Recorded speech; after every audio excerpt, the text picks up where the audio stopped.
ಕರ್ನಾಟಕದ ಮೂಲಕ ನಮಗೂ ಸ್ವಲ್ಪ ಒಂದು ವಾರದಿಂದ ಭಟ್ರು ಸ್ವಲ್ಪ ಸರ್ಕಸ್ ಮಾಡಿ ವೆಂಕಟೇಶ್ ಎಲ್ಲರೂ ಟೆನ್ಷನ್ ಇದ್ರು. ನಾನು ಕೇಳ್ತಿದ್ದೆ ಯಾಕೆ ಏನು ಸಿ ಜಿ ವರ್ಕ್ ಸ್ವಲ್ಪ ಜಾಸ್ತಿ ಒಂದು ಒತ್ತಡ, ಅವ್ರಿಗೂ ಟೆನ್ಷನ್. ನೀವು ನಂಬಲ್ಲ ಆಕ್ಚುಲಿ ಟಿಲ್ ರಿಲೀಸ್ ಮುಂಚೆ ಒಂದು 4-5 hours ವರ್ಗೂ ಅವ್ರ ಟೆನ್ಷನ್ಲೇ ಇಲ್ಲ. ಅದಕ್ಕೆ ಒಂದು ಸಿನಿಮಾ ಹೊರಗಡೆ ಬರಬೇಕಾದ್ರೆ ಎಷ್ಟು ಕಷ್ಟ ಪಡ್ಬೇಕಾಗ್ತದೆ ಗೊತ್ತು. ಅದು ಈ ಸಿನಿಮಾ ಕಂಟೆಂಟು ಅದೇ ಥರನೇ ಕಾಮಿಡಿ ಇದ್ರೂ ಒಂದು ಸಮಸ್ಯೆ, ಒಂದು ಇಶ್ಯೂ ಬಗ್ಗೆ ಬಂದಿರೋ ಒಂದು ಸಬ್ಜೆಕ್ಟ್. ಅದು ಇದೇ ನಮ್ಮ ದುರದೃಷ್ಟನೇ ಏನೋ ಕರೆಕ್ಟಾಗಿ ಕರ್ನಾಟಕದಲ್ಲಿ ಅದೇ ಥರ problem Bengaluru city I think ಇಡೀ ಕರ್ನಾಟಕದಲ್ಲಿ ಇದೆ. ಅಫ್ಕೋರ್ಸ್ ಬರುತ್ತೆ, ಡ್ರಾಟ್ ಇದ್ರೆ ಬಂದಿದೆ, ಬರ್ತಾ ಇರುತ್ತೆ, ಹೋಗ್ತಾ ಇರುತ್ತೆ. ಬಟ್ ವೆಂಕಟೇಶ್ ಹೇಳ್ದಂಗೆ ಅದೇನು ಒಂದು ಐಡಿಯಾ ಕೊಟ್ಟರು, ಅದಕ್ಕೆ ನಿಜವಾಗ್ಲೂ ಅದು ಒಳ್ಳೆ ಐಡಿಯಾ. ಅದು ಈ ಇದ್ರಲ್ಲಿ ಮಾತಾಡಿದ ಅದು ನಮ್ಗೆ ಭಾಳ ಖುಷಿ ಆಯ್ತು. ಯಾಕಂದ್ರೆ ನಾವು ಸಿನಿಮಾ ಚೆನ್ನಾಗಿದೆ ಅಂತ ಹೇಳಿದ್ರೆ ನೀವೆಲ್ಲ ಪ್ರೆಸ್ ಮೀಟಿಗೆ ಬಂದಿದ್ರೆ ಥ್ಯಾಂಕ್ ಯು ಅಂತ ಹೇಳ್ಬಿಟ್ಟು ಹೋಗ್ಬೋದು. ಬಟ್ ಒಂದು ರೆಸ್ಪಾನ್ಸಿಬಿಲಿಟಿ ಅನ್ನೋದು ಒಂದು ಇಂಡಸ್ಟ್ರಿಗೂ ಇದೆ ಅನ್ನೋದಕ್ಕೆ ಒಂದು ಪರ್ಫೆಕ್ಟ್ ಎಕ್ಸಾಂಪಲ್ ಅಂತ ಹೇಳಕ್ಕೆ ಇಷ್ಟಪಡ್ತೀನಿ. ಒಳ್ಳೆ ಐಡಿಯಾ, ನಾವು 100% ಅದಕ್ಕೆ ತೇರ್ತೀವಿ, ನೋ ಡೌಟ್ ಅಬೌಟ್. ಅಂಡ್ ನಮ್ಮನೇಲಿ ಅಷ್ಟೇ ಚೆನ್ನಾಗಿ ನೀರು ಬರ್ತಾ ಇದ್ದೀವಿ. ಸ್ವಲ್ಪ ಇವಾಗೆಲ್ಲ ಚೂರು ಡ್ರೈ ಆಗ್ತಿದೆ, ಬಟ್ ಆದರೂ ಪರವಾಗಿಲ್ಲ. ಬಟ್ ನಾವು ಸ್ವಲ್ಪ ವಾಟರ್ ಎಷ್ಟು ಸೇವ್ ಮಾಡಬೇಕು. ನಮಗೂ ಇವಾಗ ಎಲ್ಲ ನೀರು ಜಾಸ್ತಿ ಇದೆ, ಬಟ್ ಟ್ಯಾಪ್ ಓಪನ್ ಮಾಡಿಬಿಟ್ಟು ಶೇವಿಂಗ್ ಮಾಡ್ಬೇಕಾದ್ರೆ ಅದು ಹೋಗ್ತಾನೆ ಇರ್ತದೆ. ಆಮೇಲೆ ಇವಾಗ ಸ್ವಲ್ಪ ಒಂದು 3-4 ತಿಂಗಳಿಂದ ಸ್ವಲ್ಪ ಸ್ಲೋ ಆಗಿ ಶೇವ್ ಜಾಸ್ತಿ ಮಾಡ್ತಾ ಇಲ್ಲ. ನೀವು 3 years ಇಂದ ಜಾಸ್ತಿ ದಾಡಿನೇ ಬಿಟ್ಕೊಂಡಿದ್ವಿ. ಒಳ್ಳೆ ಪಾಪ ಕರ್ನಾಟಕದ ಮೂಲಕ ಮಾತ್ರ ನಮಗೆ ಯೋಗರಾಜ್ ಭಟ್ರು ನಮ್ಗೆ ಯೋಗ ಕೊಟ್ರು, ಕ್ಲೀನಾಗಿರಿ ಅಂತ. ಬಹಳ ಸಂತೋಷ ಆಯ್ತು ಸಿನಿಮಾ ಬಂತು. ಎವ್ರಿಬಡಿ ಇಷ್ಟಪಡಿ ಇವತ್ತು ಬೆಳಗ್ಗೆಯಿಂದ ಫೋನ್ಸ್ ಬಂದು ನೋಡಿದಾಗ ನಮಗೆ ಐ ಥಿಂಕ್ ಸ್ಯಾಟಿಸ್ಫೈ. ಯಾಕಂದ್ರೆ ಸ್ವಲ್ಪ ಒಂದು ಫಸ್ಟ್ ಟೈಮ್ ಪ್ರಭು ಸರ್ ಜೊತೆ ಒಂದು ಕಾಂಬಿನೇಷನ್ ಜೊತೆ ಫಸ್ಟ್ ಟೈಮ್ ನಾನು ಯೋಗರಾಜ್ ಭಟ್ ಜೊತೆಲಿ ಮಾಡ್ತಾ ಇರೋದು. ಯಾಕಂದ್ರೆ ನನಗೆ ಯೋಗರಾಜ್ ಭಟ್ ಅವ್ರ ಡೈರೆಕ್ಷನ್ ತುಂಬಾ ಇಷ್ಟ, ನಾನು ಮೊದಲಿಂದ ಹೇಳ್ತಾನೆ ಬರ್ತೀನಿ. ಸೊ ಒಂದು ಫೇವ್ರೆಟ್ ಫಿಲ್ಮ್ ನನಗೂ. ಅಂಡ್ ಹೊಸ ನಾಯಕಿರು ಪ್ರಿಯಾನಂದ್ ಆಗಿರ್ಬೋದು, ಶ್ರೀಕಾ ನಾಯ್ಡು ಅಂಡ್ ತನ್ಕಾಲ್ ಬರ್ನಿ ಅವರು, ಆಮೇಲೆ ಸ್ಮಾಲ್ ಕ್ಯಾರೆಕ್ಟರ್ಸ್ ಮಾಡ್ತಾರೆ. ನಯನ ಅವರು, ಜಿಜಿ ಅವರು, ದೊಡ್ಡಣ್ಣ ಮೂಗ್ ಸುರೇಶ್, ಆಮೇಲೆ ಬಿರಾದರ್, ರಂಗಾಯಣ್ ರಘು, ರವಿಶಂಕರ್, ತುಂಬಾ ಒಳ್ಳೊಳ್ಳೆ ಸ್ಟಾರ್ ಕಾಸ್ಟ್. ಅಂಡ್ ಅವರು ಅಷ್ಟೇ ಎಷ್ಟು ಅದ್ಭುತವಾಗಿ ಮಾಡಿದ್ದಾರೆ ಅಂದ್ರೆ ರಾಕ್ಲೈನ್ ವೆಂಕಟೇಶ್ವರ್. ಅಫ್ಕೋರ್ಸ್ ರಾಕ್ಲೈನ್ ವೆಂಕಟೇಶ್ವರ್ ಫಸ್ಟ್ ಇಂದ ಆನಂದ್ ಜ್ಯೋತಿಯಿಂದ ಮಾಡಿದ್ವಿ. ನಮಗೂ ಅವ್ರಿಗೂ ಫೈಟು ಆಗಿದೆ ಆನಂದ್ ಜ್ಯೋತಿ. ಯೋಗರಾಜ್ ಭಟ್ರತೆ ಅವರೇ ಮೈನ್ ಅಲ್ಲ, ಕ್ಲೈಮ್ಯಾಕ್ಸ್ ಸ್ಕೋರ್ ಮಾಡೋದೇ ಅವರು.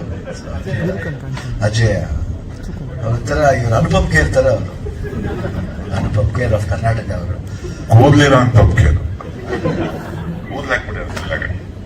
ಅವ್ರಿಗಿಲ್ಲ ಬಾ.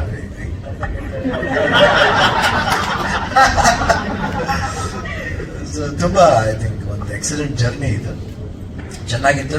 Happily work. ಸ್ವಲ್ಪ ಬೇಸರ ಇತ್ತು ಮಿಡಲ್, ಬಟ್ ಅದು ಇದ್ದೇ ಇರುತ್ತೆ ಆಕ್ಚುಲಾಗಿ. ಏನಾದ್ರು ನಮಗೆ ಅದು ಸರಿಯಾಗಿ ಬಾಯಲ್ಲಿ ಬರಲಿಲ್ಲ ಅಂದ್ರೆ ನಾವು ಅದನ್ನ ಫಾಲ್ಟ್ ಆಗಿ ಹುಡುಕ್ತೀವಿ. ಅದು ಡೈಲಾಗ್ಗಳು ಹಂಗಿರುತ್ತೆ ಅವರು, ಇದು ಏನು ಮಾಡಕ್ಕೆ ಇದೇ ತರ ಹೇಳ್ಬೇಕಾದ್ರೆ ನಾವು ಈಗ ಇಂಪ್ರೂವೈಸ್ ಮಾಡ್ಬೋದು ಅಂತ ತಲೆಗೆ ಇರ್ತೀವಿ, ಬಟ್ ಮಾಡೋಕ್ಕಾಗಲ್ಲ, ಅರ್ಥ ಬೇರೆ ಆಗ್ಬಿಡುತ್ತೆ. ಅದು ಬಟ್ರ್ ಡೈಲಾಗ್ಲಿ ಅದೊಂದು ವಿಶೇಷತೆ. ಅದು I think it's very happy, but in fact it was very challenging also. And Prabhu sir ಜೊತೆ ನಿಜವಾಗ್ಲೂ ಆ ಟೈಮಿಂಗ್, ಯಾಕಂದ್ರೆ ಪ್ರಭು ಸರ್ ವೆರಿ ಗುಡ್, ಅವರು ಕಾಮಿಡಿ ಟೈಮಿಂಗ್ ತುಂಬಾ ಚೆನ್ನಾಗಿ. ಸೊ ಮಾಡ್ಬೇಕಾದ್ರೆ ನಾವು ಏನು ಮಾತಾಡ್ಕೊಳ್ಳಿಲ್ಲ, ಅಂದ್ರೆ ಸ್ಪಾಟ್ಲಿ ಬರ್ಬೇಕಾದ್ರೆ ನಾವು ಏನು ಯಾವ ಟೈಮ್ಲಿ ಸೈಲೆಂಟ್ ಆಗಿರ್ಬೇಕು, ನಾನ್ ಸೈಲೆಂಟ್ ಆಗಿರ್ಬೇಕು, ಅವಾಗ ಅವರು ಸೈಲೆಂಟ್ ಆಗಿರ್ಬೇಕು.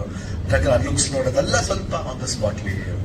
ಅಂಡ್ ಅಫ್ಕೋರ್ಸ್ ಇಬ್ರು ಹೀರೋಯಿನ್ ಕ್ಯಾರೆಕ್ಟರ್ ಬಹಳ ಫನ್ನಿ ಆಗಿತ್ತು. ಒಂದು ನಿಶ್ವಿಕಾ ಅವ್ರದ್ದು ಒಂದು ಸ್ವಲ್ಪ ಎಮೋಷನಲ್ ಟಚ್ ಇತ್ತು, ಅವ್ರದ್ದು ಸ್ವಲ್ಪ ಎಮೋಷನಲಿ ಕಾಮಿಡಿ ಜಾಸ್ತಿ ಮಿಕ್ಸ್ ಮಾಡ್ತೀವಿ. ಪ್ರಿಯಾನಂದ್ ಅವರು ಅದೊಂದು ಕಾಮಿಡಿ, ಅವ್ರ ಮದರ್ದೊಂದು ಸ್ಟೋರಿ. ಸೊ ಬೇಸಿಕಲಿ ಈ ವಿಲೇಜ್ ಇದೆಲ್ಲ ಸಬ್ಜೆಕ್ಟ್ಸ್ ಈ ತರ ಎಲ್ಲ ಒಂದು ಕ್ಯಾರೆಕ್ಟರ್ಸ್ಗಳಿರುತ್ತೆ. ಸೊ ಅದ್ರ ಬೇಸ್ ಮಾಡಿ ಬಹಳ ಅದ್ಭುತವಾಗಿತ್ತು, ಒಂದು ಒಳ್ಳೆ ವಾತಾವರಣ ಇತ್ತು. ಬಟ್ ಎಲ್ಲಾ ಕ್ಯಾರೆಕ್ಟರ್ಗೂ ಒಂದು ಪ್ರಾಮಿನೆನ್ಸ್ ಇತ್ತು. ಸ್ಮಾಲ್ ಕ್ಯಾರೆಕ್ಟರ್ಸ್ ಇರ್ಬೋದು, ಅದನ್ನ ರಿಜಿಸ್ಟರ್ ಮಾಡ್ಬೋದು, ಯಾರು ಬಂದು ನೋಡಿದ್ರೆ ಬಂತು ಅದು ರಿಜಿಸ್ಟರ್ ಮಾಡ್ಬೋದು. ಎಲ್ಲ ಜನ ಒಪ್ಪಿದ್ದಾರೆ ತರ ಭಾವಿಸ್ತೀನಿ. ಅದಕ್ಕೆ ನಾನು ಬೆಳಗ್ಗೆಯಿಂದ ಸೋಷಿಯಲ್ ಮೀಡಿಯಲ್ಲಿ ನೋಡ್ತೇನೆ. ಬಟ್ ಎಲ್ಲರೂ ಈ ರಿವ್ಯೂಸ್ ಅಲ್ಲಿ ಹೇಳ್ಬೇಕಾದ್ರೆ ಮೊಮ್ಮಟಾಗಿದ್ದು ಅದಿದೆ, ಕೆಲವರು ಬಂದು ಇಲ್ಲ ಸರ್ ನೀವು ಸ್ವಲ್ಪ ಚೆನ್ನಾಗಿ ಮಾಡ್ಬೋದಾಗಿತ್ತು. ಅದು ಎಲ್ಲ 100% ಎಲ್ರಿಗೂ ನಾವು ಸ್ಯಾಟಿಸ್ಫೈ ಮಾಡೋಕ್ಕಾಗಲ್ಲ. ಇಟ್ಸ್ ಮೈಂಡ್ ಹಂಗೆಲ್ಲ ಮಾಡಿ ನಾವು ದೇವರ ಬಿಡ್ತೀವಿ. ಅದಕ್ಕೆ ನಾವು ದೇವರಾಗಕ್ಕೆ ಹೋಗ್ಬಾರ್ದು, ನಾವು ಮನುಷ್ಯರಾಗೇ ಇರಬೇಕು. ದೇವ್ರಿದ್ದಾನೆ, ಅವ್ನು ನೋಡ್ಕೊತಾನೆ.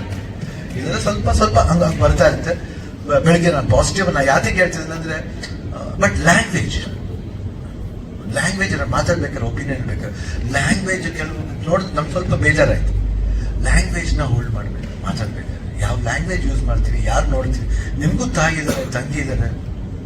ಸೊ ಅದೆಲ್ಲ ನನಗೆ ನೋಡ್ಬಿಟ್ಟು ಸ್ವಲ್ಪ ದುಃಖ ಆಯ್ತು ನನಗೆ. ಐ ವಾಸ್ ವೆರಿ ಏನಿಲ್ಲ, ಪಿಕ್ಚರ್ ಚೆನ್ನಾಗಿಲ್ಲ, ನೋ ಪ್ರಾಬ್ಲಮ್, ಚೆನ್ನಾಗಿದೆ ಅಂದ್ರೆ ಚೆನ್ನಾಗಿದೆ ಅಷ್ಟೇ. ಬಟ್ ಲ್ಯಾಂಗ್ವೇಜ್ ಯೂಸ್ ಮಾಡ್ಬೇಕಾದ್ರೆ ಸ್ವಲ್ಪ ಯೋಚನೆ ಮಾಡಿಕಾದ್ರೆ ಟಿವಿ ಬರ್ತಾ ಇರ್ತಾರೆ, ಜಾಸ್ತಿ ಜನ ನೋಡ್ತಾ ಇರ್ತಾರೆ. ಸೋಷಿಯಲ್ ಮೀಡಿಯಾ ಅಂದ ತಕ್ಷಣ ಏನೇನೋ ಮಾತಾಡೋಕ್ಕಾಗಲ್ವಾ. Language is very important. ನಿಮಗೂ ತಂದೆ, ತಾಯಿ, ತಂಗಿ, ಹೆಂಡತಿ ಎಲ್ಲ ಇರ್ತಾರೆ, ಮಕ್ಕಳು ಇರ್ತಾರೆ. ನಾಳೆ ದಿನ ಅವ್ರೆಲ್ಲ ನೋಡ್ತಾರೆ, ಏನೇ ನಮ್ಮಣ್ಣ ಹಿಂಗ್ ಮಾತಾಡ್ತಾರೆ, ನನ್ನ ಮಗ ಹಿಂಗ್ ಮಾತಾಡ್ಬಿಟ್ಟ, ಏನಪ್ಪ ಬೇಡ. ಅದು ಏನ್ ವರ್ಡ್ ಅಂತ ಹೇಳೋದು ಬೇಡ, ಯಾಕಂದ್ರೆ ನನ್ನ ಬಾಯಲ್ಲಿ ಬರಲ್ಲ ಅದು ಆಕ್ಚುಲಾಗಿ. ಅದರ್ವೈಸ್ ನನಗೆ ಬಹಳ ಸ್ಯಾಟಿಸ್ಫೈ ಕೊಡ್ತು, ತುಂಬಾ ಖುಷಿ ಆಯ್ತು. ನಿಮಗೆಲ್ಲ ಇಷ್ಟ ಆಗಿದೆ ಅಂತ ನಾನು ಭಾವಿಸ್ತೀನಿ. ನೆಕ್ಸ್ಟ್ ವಿಶ್ವಿಕಾ ಅವ್ರು ಮಾತ್ರ